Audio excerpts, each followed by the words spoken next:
Oke, assalamualaikum, selamat pagi.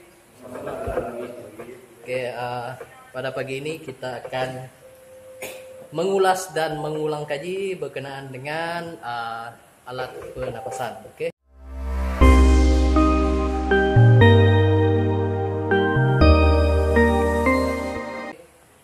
Dalam jabatan bomba, memang alat pernapasan adalah alat yang paling penting dan boleh dikirakan sebagai nyawa kedua lah untuk kita beroperasi. Okay? Sebab sebagaimana kita tahu bahawa punca-punca kematian bukan disebabkan api. Okay?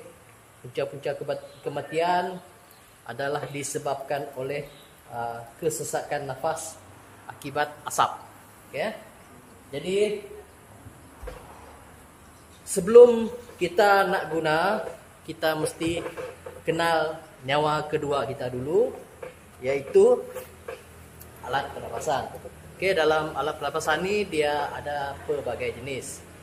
Ini adalah jenis bukan, itu branding. Jenis Draeger ini adalah open circuit ataupun closed circuit. Okey, ini adalah open circuit. Okay, di mana udara yang ada di dalam ni adalah dikompres dari kompresor tabung lah.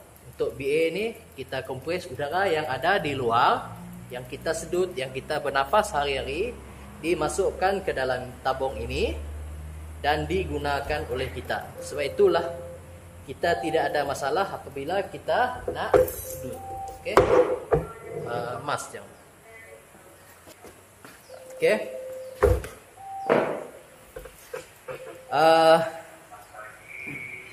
Yang seterusnya kita nak tahu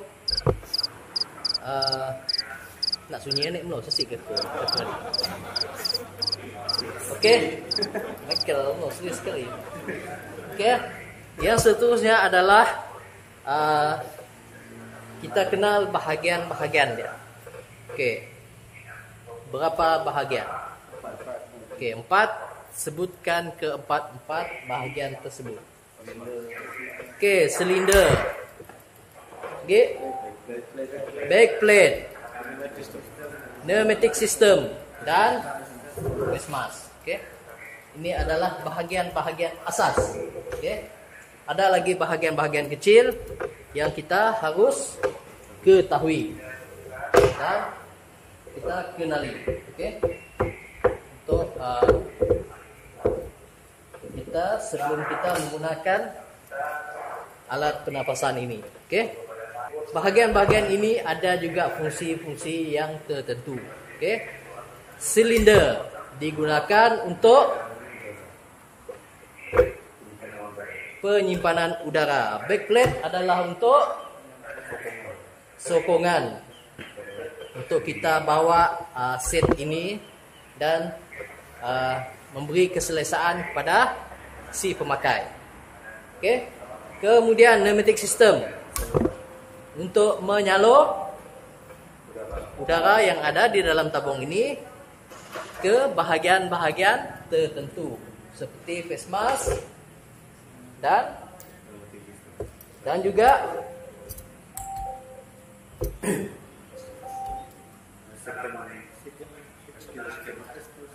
RSM. RSM kah? SRM.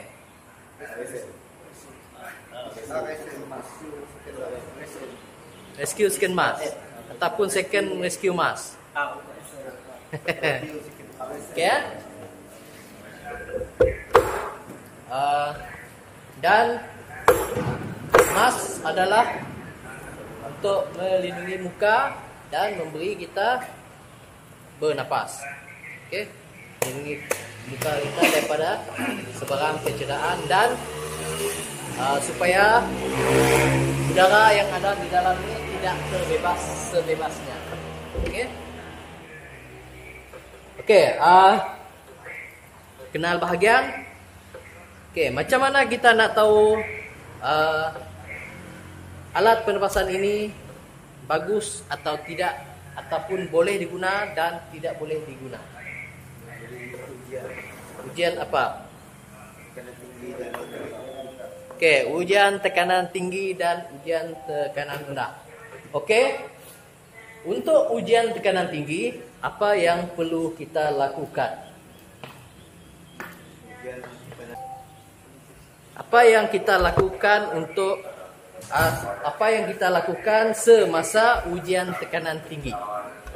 Okey, ujian tekanan tinggi. Mehel. Okey, ujian tekanan tinggi. Apa yang kita harus lakukan semasa ujian tekanan tinggi? Apa yang perlu kita tahu? Apa yang dimaksudkan dengan ujian tekanan tinggi?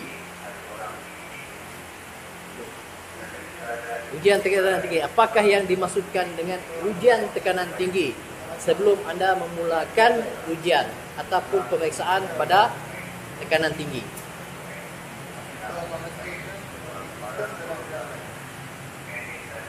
Apakah yang dimaksudkan dengan ujian tekanan tinggi?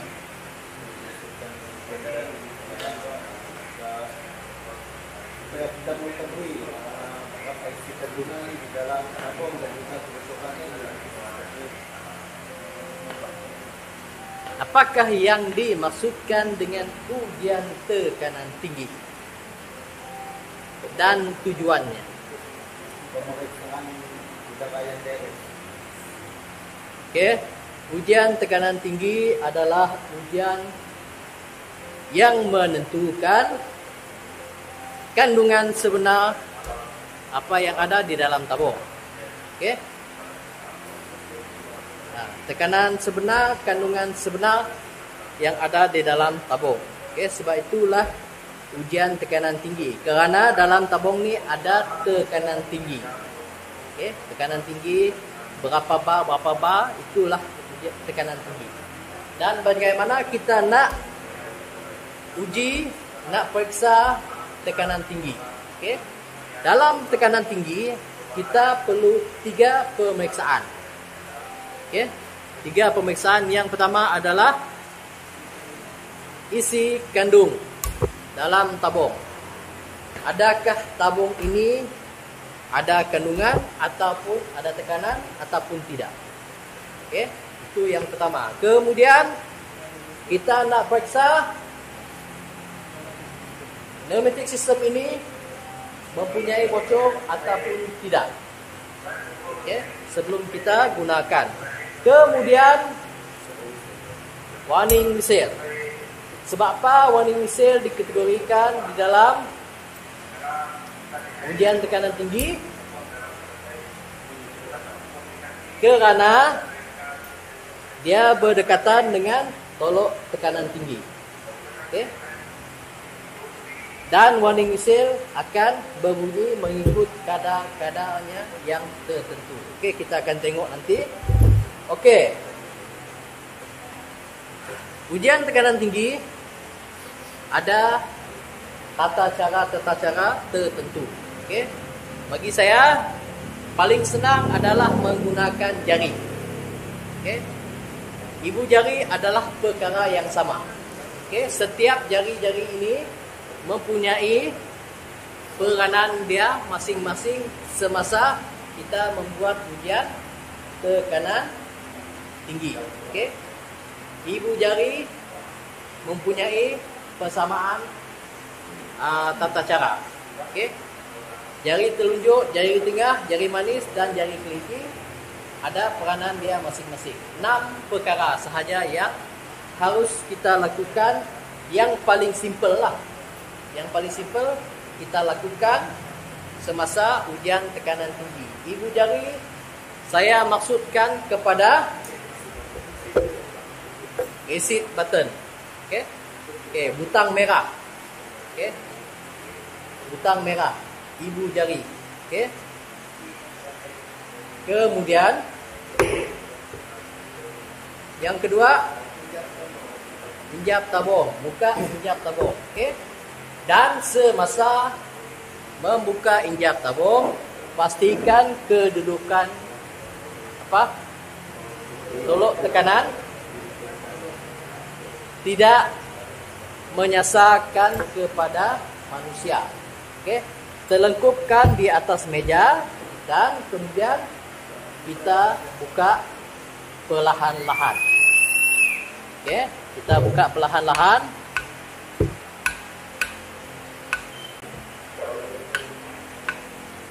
Okey, itu jari telunjuk.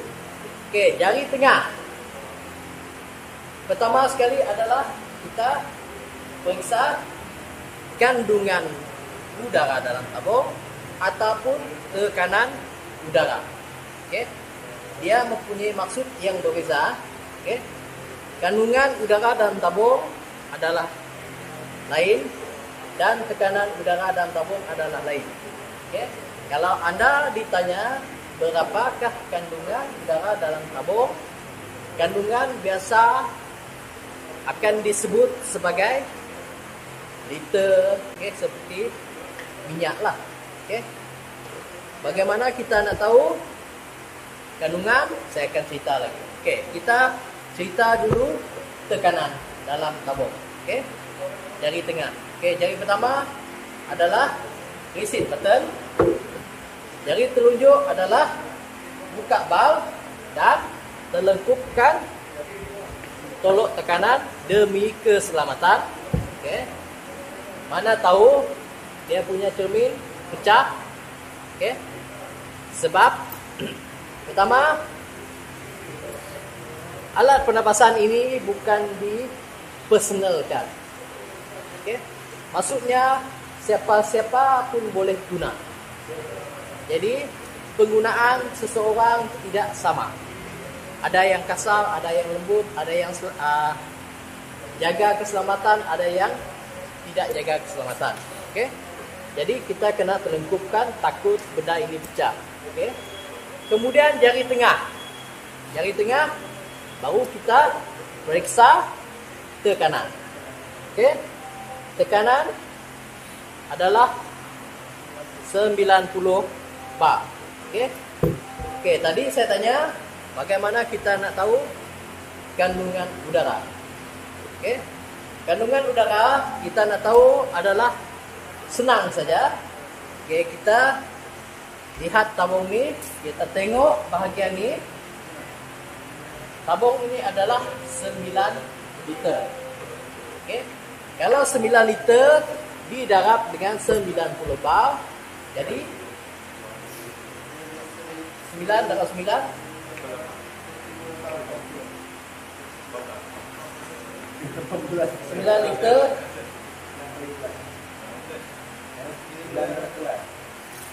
90 bar darab 9 bermaksud 810 liter.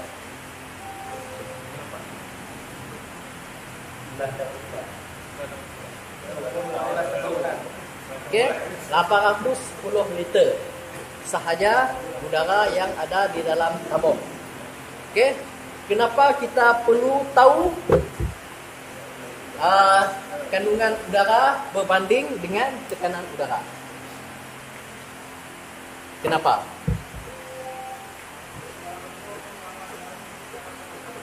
Okey, sebabnya adalah kerana setiap masa kerja kita menggunakan liter dan juga tekanan. Sebab itulah kita mesti tahu kandungan dan tekanan.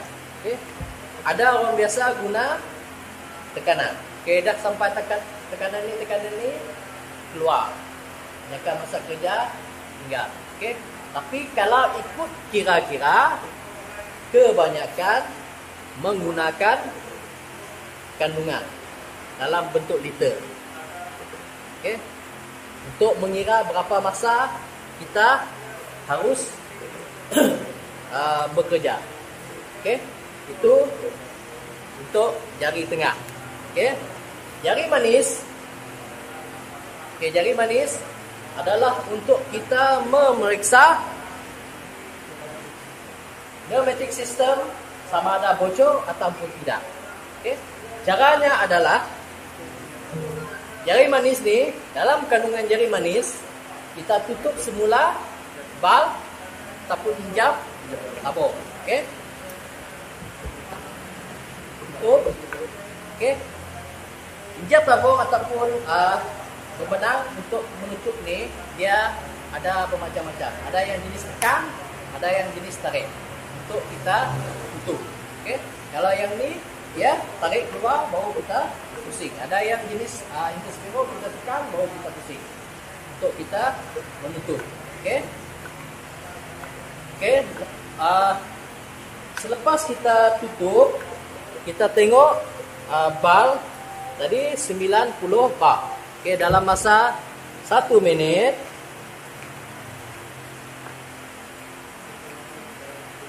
okey, dalam masa 1 minit kita tengok bal ni ataupun kita tengok tolok tekanan ini.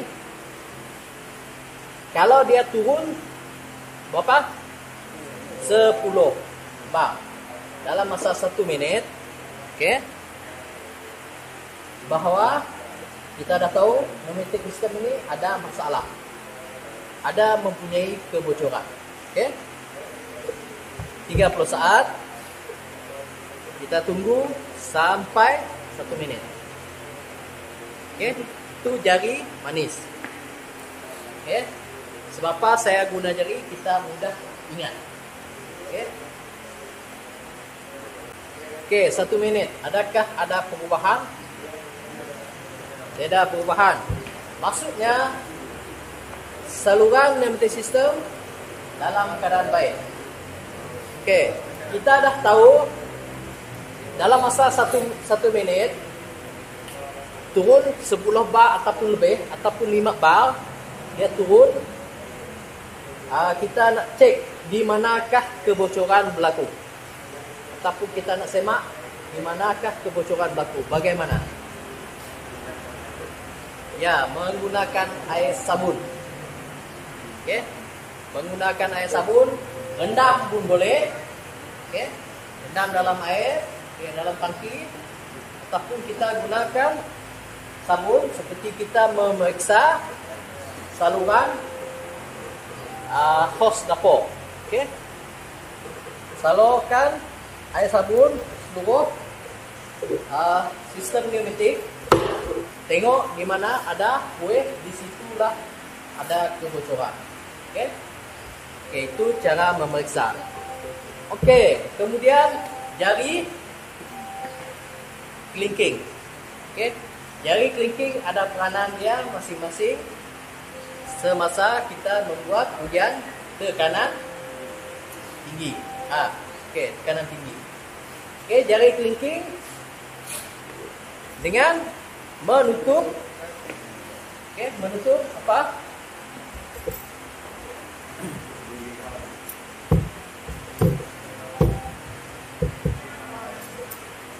Membal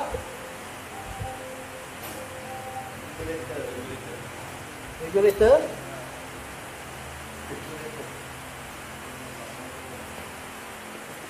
second stage regulator. Okey, second stage. Okey. Kita tutup dan riliskan butang ini. Okey. Release button. Tekan release button, kita tutup. Penutup ujung ni, kemudian tekan. Kemudian kita lepaskan udara yang ada dalam sistem pneumatik ni perlahan-lahan sehingga ada bunyi whistle. Okey.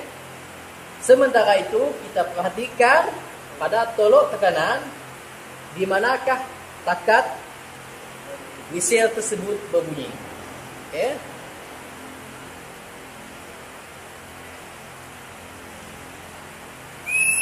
Okey. Bunyi whistle ada, maksudnya whistle dalam keadaan baik dan tepat pada tolok tekanan, di mana dalam tolok tekanan ini dia ada satu tanda garisan merah panjang. Okey. Garisan merah ni bermula pada kosong sehingga 50 bar. Okey. Warning whistle berbunyi pada 50 bar. Okey, maksudnya itu Okey. Garisan merah ni juga disebut sebagai GK. Garisan keselamatan. Okey. Maksudnya garisan warning whistle ni adalah salah satu garisan keselamatan untuk kita elak terus bekerja. Okey. Itulah maksud warning whistle tadi. Ya. Itu ujian tekanan tinggi. Okey. Jari kelingking untuk warning whistle, jari manis untuk pneumatic system, jari tengah untuk kandungan udara. Okey. Dan yang ni apa pula? Reset button. Okey. Kita tekan balik reset button supaya sebab apa kita mesti tekan balik reset button? Tadi pertama kita mesti tekan reset button dan terakhir sekali kita mesti tekan reset button. Sebab kita jaga apa ni? Takut ada orang terlupa, terlupa nak tekan ni, dia terus buka. Dia terus buka injak tabung. Bunyi. Jadi kita nak bekerja secara profesional. Kita mesti tekan balik. Dia ada bunyi lah. Antara reset button dengan release button. Kita tekan. Kalau yang biasa, mungkin dia akan tekan dulu sebelum buat apa-apa. Jadi mungkin yang tak biasa, dia terus on. Sebab itulah kita mesti tekan reset button. Ya. Selesai untuk ujian tekanan tinggi.